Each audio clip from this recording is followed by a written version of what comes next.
ramping up the rhetoric. Houthi rebels in Yemen say they did it. The United States says Iran did it, and Iran insists they didn't do it. I'm Imran Gata, and today's newsmaker is the attack on Saudi oil facilities.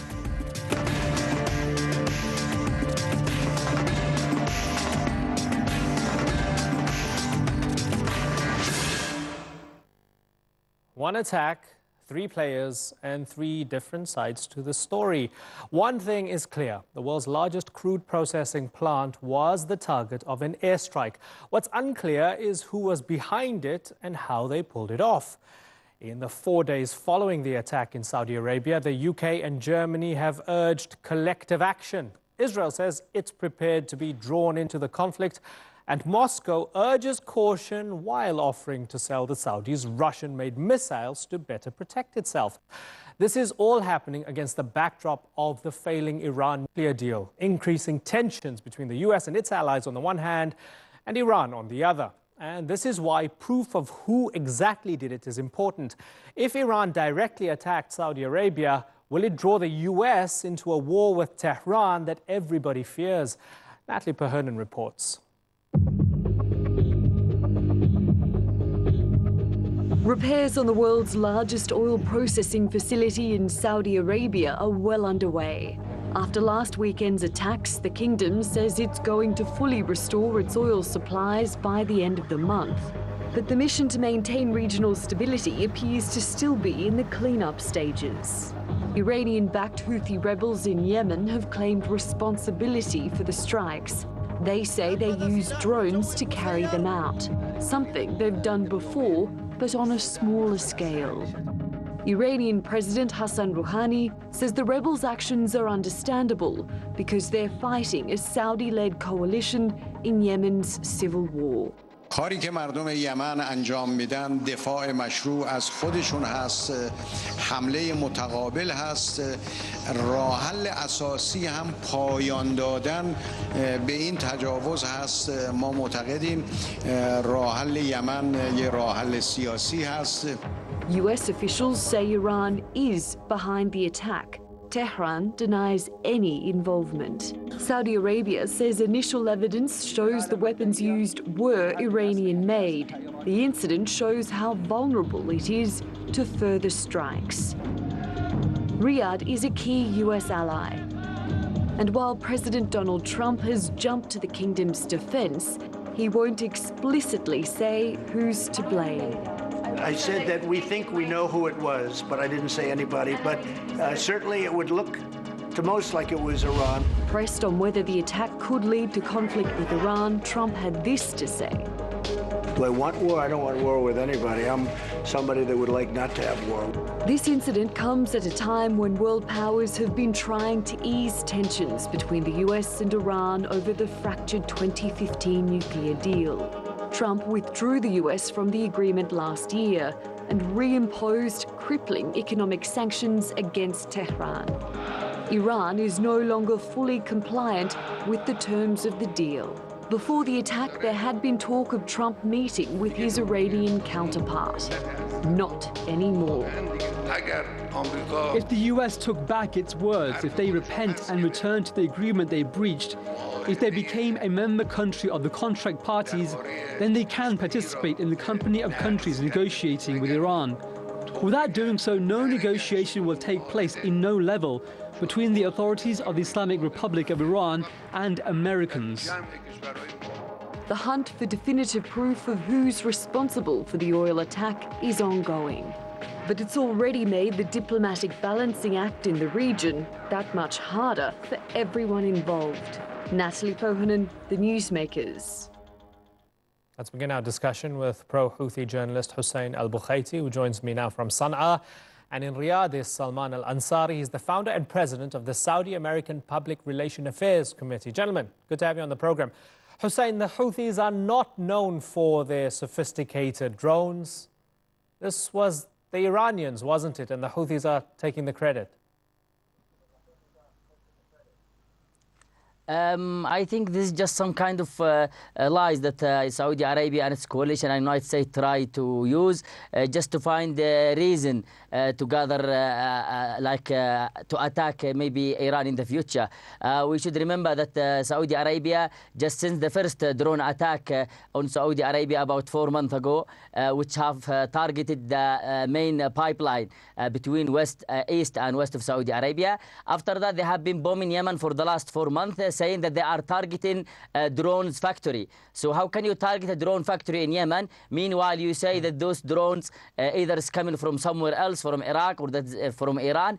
Even though we have this blockade on Yemen for the last 5 years, they're not allowing food and medicine to come in. All ships are being searched by Saudi Arabia and its coalition and United Nations, and all port and airport and border crossing is under the control of the Saudi-backed forces. So how can Iran be able to smuggle those drones, or at least to smuggle those type of missiles, especially long-range missiles, they are like so just between for clarity, 10 to 12 meter long. For absolute clarity, you believe that this was completely the work of the Houthis as an act of war against the Saudis because Yemen is under war. The Houthis did this and they produced the drone on their own with no help from anybody else.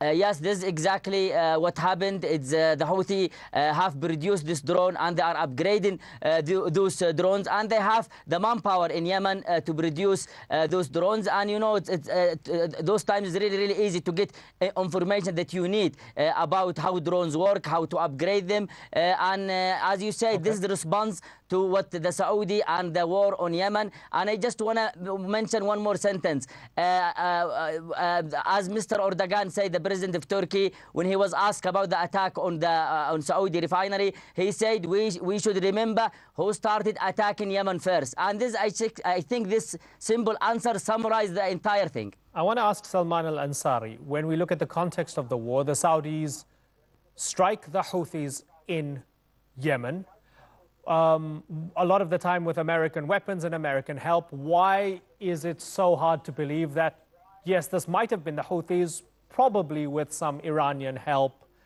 and probably with some Iranian expertise, because this is the context of the war? Why does it have to be the Iranians and not the Houthis? Salman? Yeah, thank you, Imran. Yeah, I think it's very ironic when you see the Houthi, which is an Iranian-backed militia, to be saying, we are the ones who did it. Hit us, do not hit Iran. So it can tell you a lot who is controlling whom and how Iran is projecting its power through this despicable terrorist group, which I think will be taken seriously by the West to be put in the terrorist list. So we should forget about the Houthis for a moment. Now we are talking about the 0 hour. It's the time to show to the radical Iranian regime that all its militias and all its works, because we have seen that there are a lot of reports that are leaking from US officials that the directions of the missiles or the drones or also the crews, because there are different definitions of what the crews are. So things will be clearer just within half an hour to 1 hour when the spokesperson of the Ministry of Defense will be putting the evidence and all the pieces of evidence and proofs of the Iranian responsibility, full responsibility. We should not be fooled by the radical Iranian regime that wants to say that these are the works of these groups, not mine, so I am acting with impunity. No, Iran will not act with impunity anymore. It's the time when we look at the facts as they are. We have to name things by their names. Iran is the largest sponsor of terrorism. It has been supporting Houthis, it has been supporting Hezbollah, it has been supporting more than 75 Iranian-backed militias in Iraq, it has been supporting some brutal regimes like the Bashar al-Assad regime. This regime should really be put responsible, and this will not only be by condemnations and by some sanctions. No, we will very soon, I believe, as a Saudi citizen, we will be taking the right measures to communicate with the Iranian regime in the language they understand, which is power. Okay, Hussein, the point that Salman made, that the mere fact that the Houthis are saying that we did it, not the Iranians, shows who's the boss here. You're willing to protect your owners as such. No, I mean, look, I mean, in a war, I mean, let's say what the Saudi, I mean, they are right. I mean, we can just imagine that they are right. Those weapons are coming from Iran. What difference it will make? Saudi is fully supported by the United States. All the weapons from United States, satellite image, information, coordination, fueling. Saudi fighter jet is from the United States. Channel 4, British Channel 4. In a report, they have said that British personnel inside Saudi Arabia, they are doing 95% of the work. Only Saudi fighter, the Saudi pilot is doing 5%. This means that it doesn't matter, but the main question, who started this war? I mean, if Houthi have Russian weapons, if they have weapons come from another country, will you say why you are receiving weapons from Russia, but while you are receiving all the help, all the support from the United States and from Britain and from other country? They are even using mercenary from Sudan, mercenary from some American mercenary company to protect their border, and still they blame the other side why you are hitting us with an Iranian-made weapons. Okay. If it's Iran who is attacking you, why don't you respond to Iran? Okay. They don't have the courage to attack Iran because they failed, that's as part they of, say, to that's part of the reason why we're having this discussion. Which they say is a proxy. Okay, Hussein, and that's part of the reason why we're having this discussion, and that's one of the reasons why we wanted to go on the ground in Sana'a with you, and also draw some attention to the fact that there's a horrendous war happening in Yemen right now, which is a part of the problem. But we thank you very much, Hussein, for joining us once more on the Newsmakers. Now, while Salman Al-Ansari stays with us, let's broaden out the discussion and go to Tehran and speak with Saeed Mustafa Hoshcheshim. He's an Iranian affairs analyst and professor at the University of Applied Sciences in Iran. And in Los Angeles is Adam Weinstein. He's a political analyst and a veteran of the U.S. Marine Corps. Adam, help me understand, how important is this to the United States that there's a difference between an Iranian ally possibly hitting the Saudis and Iran itself directly hitting the Saudis? Is it the difference between war and peace? Well, traditionally there would be a difference because states that engage in covert conflict with a level of plausible deniability, which is one of the hallmarks of the way Iran engages in conflict, do so at times to avoid an escalation. In fact, Professor Austin Carson from University of Chicago had an interesting article in the Washington Post the other day about this from a political science perspective. I recommend your viewers read it. Okay. But from the Trump administration's perspective, a direct attack from Iran would certainly give them more legitimacy in ramping up things with Iran and perhaps engaging in a military strike. Okay, plausible deniability, Mustafa Hoshcheshim. Is the Iranian denial a part of the game? Is it taken as fact that, yes, we probably hit the Saudis, but we can't fully come out and say so?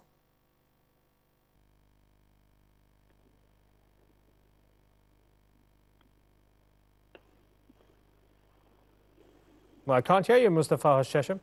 Okay, we're going to get his mic up in a second. So, Mustafa, if you can hear me, listen, we lost your mic there for a second. We're going to get you back in a moment. Let me just take that and pass it on to Salman before we come back to Mustafa.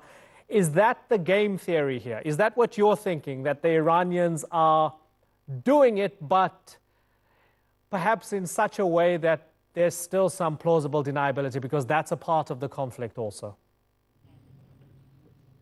Yeah, I think we have to look at two things.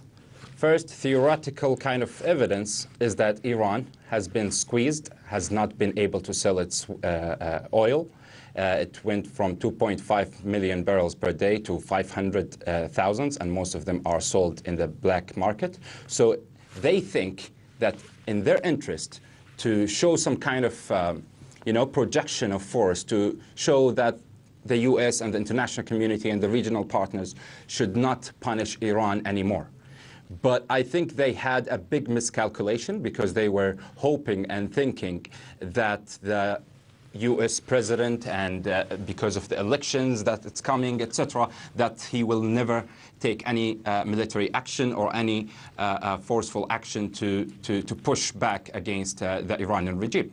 I think this is a very big miscalculation by the Iranian regime. Okay. The other aspect, which is the technical proofs, it will be shown within half an hour. Okay, so we're looking forward to seeing what's clear to the whole world, and there will be an international consensus. Yeah, we're going to try. Sure that we're looking forward to seeing international consensus, including the allies of Iran. Right, let's see what's going to be presented as evidence, right? Mustafa Hoshcheshem, I promise you Donald Trump's not trying to sabotage your microphone, because I've been made aware that we can hear you now. So go ahead, sir. Plausible deniability. Did Iran do it, but it needs to deny it as a part of war?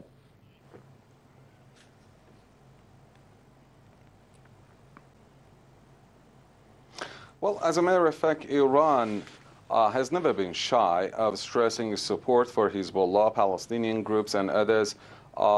It's been declaring its support, material and diplomatic support, arms support, funding for Hezbollah, Hamas, and others, but not for Ansarullah of Yemen.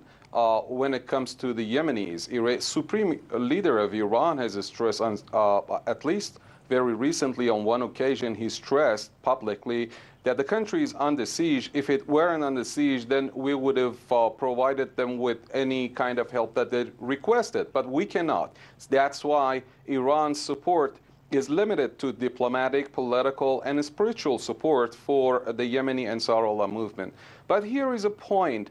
Maybe there needs to be a very great bravo for the media outlets throughout the world. For years, defenseless people, civilians, have been targeted by the Saudis. Even according to Amnesty International, precision striking munition has been used by the Saudis on civilian targets and population, and nobody cared about it. As soon as the Yemenis started attacking not the people of Saudi Arabia, but the oil facilities of Saudi Arabia, the whole world feels that needs to show some sensitive response and reaction to this story. Fine, but why are they showing so much care about humanity, but they still continue, I mean, the US, Europeans, they still continue rendering support, any kind of support that you might imagine, including arms shipments, hundreds of billions of dollars That's a fair to point the in a certain Saudis, context. whose rulers are not just killing people, but also they imprisoned. There's a certain. It's a fair point. The prime in a minister certain context, of but not an independent country and butchered a journalist. Okay, but not on this show, because we discuss all of this. We discuss Yemen. We discuss the war in Yemen. Salman will even tell you about the discussions we've had on Yemen here, where he defended the Saudi perspective, right? So the kind of whataboutery doesn't apply to this particular show. Certainly. Adam Weinstein, Donald Trump just tweeting as we speak that he has instructed Secretary of State Pompeo to substantially increase sanctions on the Iranians. Is that the only real tool that the US president has to play with here, Adam? Because besides that, what else is he going to do? Well, sanctions can provide a tool if there's an off-ramp or if there's an alternative to the pressure that sanctions provide. Unfortunately, because the U.S. left the JCPOA, there are no direct communications or channels of communications or even opportunities for backdoor diplomacy that are currently open as far as I'm aware. Of course, other countries in the region, Oman is just an example, can always provide that.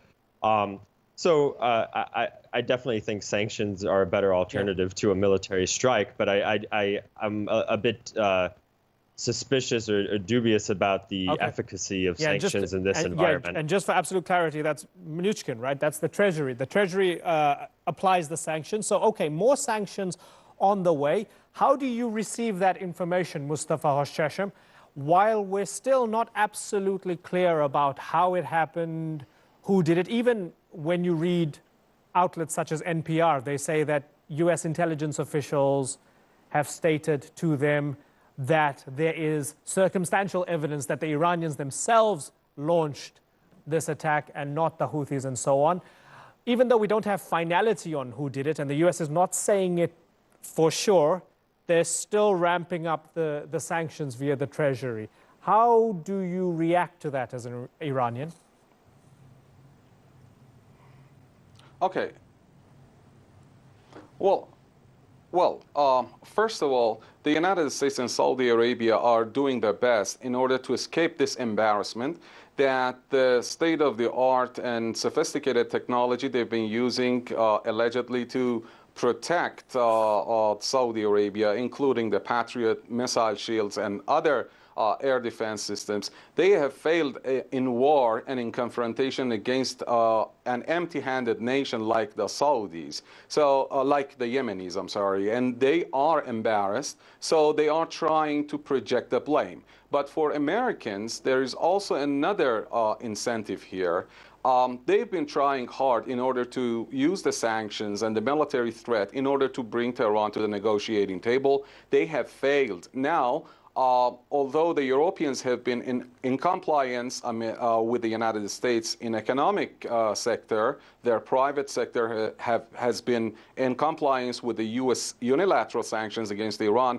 Their states, their governments have been stressing their complaints and opposition to the U.S. withdrawal from the JCPOA. Now the Donald Trump administration is trying hard in order to misuse the situation, take advantage of this incident in order to bring him into alliance with his view and increasing pressure, this time increasing political pressures against Iran in order to widen its presence also in the Strait of Hormuz or in the Persian Gulf, to lay more and more pressure on Tehran, to push Tehran to the negotiating table. Right. Otherwise, these are all speculations, and despite all the allegations they have already made, remember they were raising similar claims about ballistic missile technology, and despite the hilarious show by Nikki Haley, even the European allies, NATO allies, never bought their claims. So what they are doing is just raising assumptions, speculations.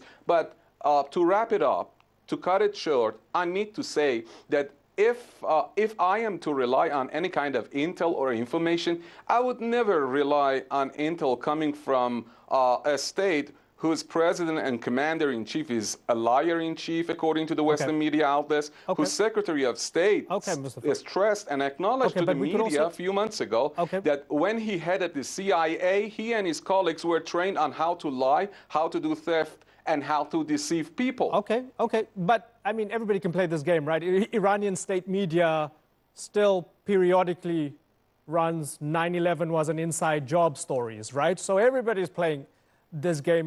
There's a lot to throw at everyone here. I want to ask Salman Al-Ansari about who might help you if you want to escalate this. We have the French and the Germans saying, hold on, let's not escalate here. Let's find out all the facts. Let's make sure that maybe we can revive the Iran nuclear deal here. If the Saudis and the Americans really want to ramp up the pressure on the Iranians, who's going to help you? Doesn't seem as if anybody has the appetite for it. Yeah. First of all, allow me to comment a little bit of what your honorable guest have mentioned. I think the Iranian regime is the biggest country that uses logical fallacies. It's full of logical fallacies. The Iranian regime, with the concept of whataboutism, is in its DNA. So we cannot get along and have a constructive kind of engagement with the current Iranian regime at all whatsoever. The second thing, when it comes to your question, look, Saudi Arabia is not in need of anybody. Let's be very clear. Saudi Arabia is the heart of the Arab and Muslim world. Saudi Arabia is the central bank of energy in the whole world. Saudi Arabia has not yet projected its power in the region because it's not an expansionist country like the radical Iran regime. But at the time of the 0 hour, Saudi will take the right actions, and it will be the finishing actions of the radical Iranian regime. Salman, what does that mean? Let's be very clear. Right now, it means a lot. It means that the Iranian regime has been, for the last 4 decades, since the radical revolution started in 1979, up till now, what did we see from Iran? Other than destruction, blood, terrorist support. And look, your guest, Mr. Sayyid Mustafa, himself said it, that they are not shy, and Iran is not shy of saying to the whole world that they are supporting terrorist militias like Hezbollah and Hamas. Just okay, in front of but everybody. their parameters are different. Okay, So they don't consider them to be we don't have to. terrorists. We don't have to. Okay. This is their thing. Okay, but internationally, mostly considered to be terrorist. Okay. So when you go and try to use your proxies, your militias, to completely have this kind of disruptive sabotage attacks against the region, what would you expect from the region? Would you expect them to be like, okay, let's talk? I'm still curious to find out what 0 hour talk means. Is not... Okay, Salman, listen. Sure.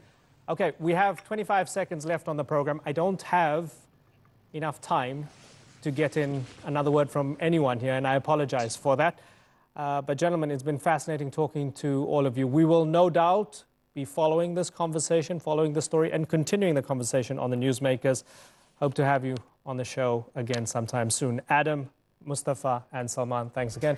And thank you so much for joining us here on this edition of the Newsmakers. Bye-bye.